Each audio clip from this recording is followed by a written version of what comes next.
Hello, Tyler Ford here, Tucson, Arizona with eXp Realty, and welcome to this episode of Living in Tucson, your Tucson Real Estate Connection. And in this episode, I'm going to be talking about 11 tips to get your offer accepted in 2021.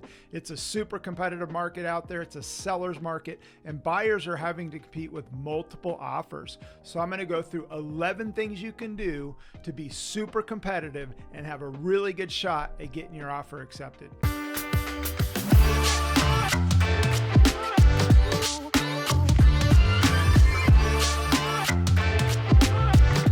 So here's the 11 top tips to get your offer accepted in 2021. So I'm going to walk you through 11 things you can do to have a competitive edge over other buyers. So the first thing you can do is make sure that you're pre-qualified for a home loan before you go out shopping and searching for homes. This will just make the process so much easier.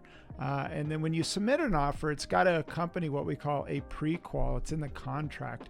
So if you don't do this and you submit an offer without a pre-qual in this market, chances are your offer is not going to be accepted. So the first thing you want to do is meet with your lender, get all set up and ready to go so you know what you're dealing with in terms of the pre-qualification. The second tip, and this one's super simple. A lot of people, I would say the majority of agents and lenders don't do this.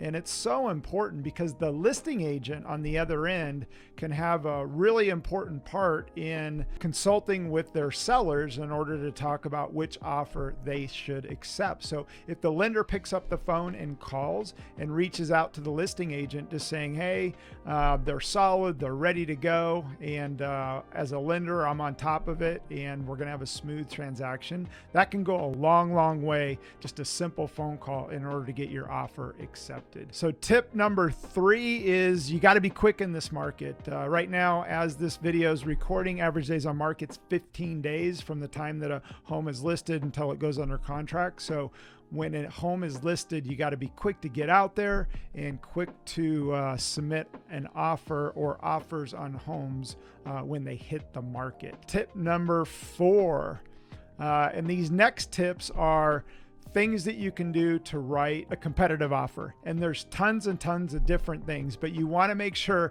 that you write a competitive offer in this market coming in, substantially below list price. You're not going to be competitive. And again, it all depends. You want to consult with your agent, but it depends on, how long a home's been on the market and things like that. But for the most part, homes are selling super, super fast. So you need to really, really important, make sure your offer is competitive. And there's tons of different things that you can do. And I'm going to go over some things that you can do right now in order to make your offer competitive. So tip number 5, in terms of being competitive with an offer, and this one's pretty simple because when you make an offer, you're going to put down earnest money, and that earnest money goes towards your closing costs. It goes towards your down payment. So it's money that actually goes towards something. So why not put your best foot forward and put down a large earnest money that's going to be more than other buyers out there that will make your offer stand out. And this is a super simple strategy, but a lot of agents miss this. They come in with a small earnest money amount. So put down a larger earnest money, which will make your offer stand out. Tip number 6 is there's some various things that you can do within the purchase contract that are going to make your offer stand out. One of which is an escalation clause that says that you're willing to go above and beyond your offer in order to compete with other offers out there. If it's a multiple offer situation, that'll definitely put you up there with the competition. And then the other thing that you can do is waive the appraisal contingency clause. So in the purchase contract, there's an appraisal contingency clause that basically says if the property doesn't appraise, you can do one of 3 things typically. You can cancel the contract, you can renegotiate price and have the seller come down to the new appraised value, or you can meet somewhere in the middle or come in with the difference. But so there's a couple different things, but it doesn't give the seller peace of mind, especially in this market. And a lot of other buyers are out there are saying that they would waive the appraisal contingency clause. If it doesn't appraise, you've got to be able to come in with the difference between the purchase amount and the appraised value. And in there, you can put some protection not to exceed a certain amount. But again, this gives the seller peace of mind that you're not going to renegotiate price, and the sales price is what it is. So another good strategy. Tip number 7. This is my favorite, but there is some risk. You want to consult with your agent. But if you're absolutely certain on things once you get through the inspection period, you can make the earnest money go hard, meaning that once you're through the inspection, what we call the BINs, or the buyer inspection notice, the earnest money goes hard, meaning it's non-refundable. And this gives seller the peace of mind as well, because in this market, if they take it off the market, there were quite a few probably other buyers out there or offers that they passed up on. And if you walk away from the deal, it's protection to the seller that says, you're basically paying them for their time.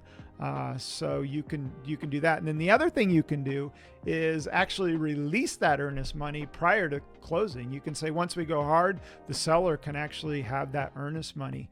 There is some risk involved. If you're getting a loan and it's not a cash deal, you want to make absolutely certain that your financing is solid and there's not going to be any issues with the mortgage. So, I do recommend this, but again, you got to make sure everything's solid, because the last thing we want to do as buyer's agents is have you lose your earnest money if you don't close on the deal, and financing could cause that to happen. So you just want to make sure that everything's good to go in doing this particular strategy. So tip number 8 is this one I like, because a lot of people don't do this. You can pay the seller's closing costs. So when you sell a home, there's certain closing costs, their title and escrow fees, and it all depends on the sales price. The higher the sales price, the higher the closing cost fees. But you can pay the seller's closing costs and consult with your agent, find out what those closing costs would be. And if it's more than what you can pay, you could still offer to pay, a couple $1,000, $3,000, $1,500 towards the seller's closing costs. Again, this is just another strategy to help you put yourself ahead of the competition. So tip number 8 is the length of the inspection. So in the purchase contract, there's a standard 10 days in there. Some people put more, some people put less. But what you could do is shorten that inspection period, which then that does a couple different things. In the seller's eyes, it's just a shorter, tighter inspection period. Just gives them peace of mind knowing that, if you don't want the property, you're going to cancel sooner than later. It's not going to be tied up for a long period of time, and they could put the house right back on the market. So tighter inspection periods put the seller at ease. In this market, though, it's a little bit more difficult just because it's harder to get inspectors and things like that. So last thing you want to do is put yourself at risk if you're not able to get through that inspection period. But one thing to consider, and consult with your agent just to see if the timelines work based on what you want to do. Tip number 10 is do a seller lease back. So right now, sellers are having a really hard time because although they want to sell, if they sell, because of the lack of inventory, they're having a hard time finding a place to go. And if that's the case for the particular seller that you're dealing with in terms of the property you like, you could always do and I've done this now a couple times here recently, is do a seller leaseback. So you close on the property, let the seller stay in the home. They pay you rent.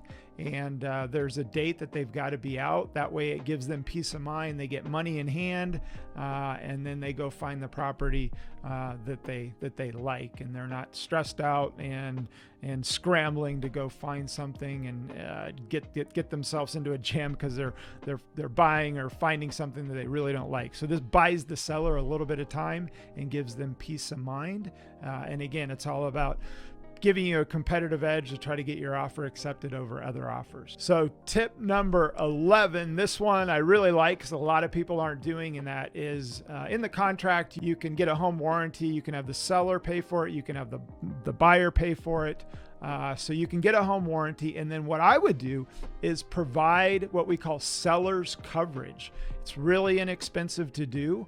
And you can put a home warranty in place from the time the offer is accepted till the time that it closed, that if something were to go wrong within the house, the seller's actually covered. So let's say an appliance went out, or there was problems with the heating and cooling. You can provide the seller coverage and a home warranty, which is a really, really good strategy that a lot of people aren't doing. And again, everything we're talking about here is just giving yourself a competitive edge. So that's tip number 11. So these are my top 11 tips to be competitive in the current market that we're in. If you're a buyer out there, I hope this helped. If you have any questions, we would love to help. Reach out to us. You can go to Tucson Homes and Lots to get our contact information. And again, if you're a buyer out there in this market and need some help, we would love to help you. One thing to consider if you're a buyer is that we have a 16-foot box moving truck, no different that you would get at U-Haul. So if you use us to buy or sell a home, you can use our truck for free. So hopefully you enjoyed this video. If you did, give me an internet high five by liking it. You can also comment below if you have any questions, and you can also subscribe to get more awesome videos about living in Tucson and Tucson real estate.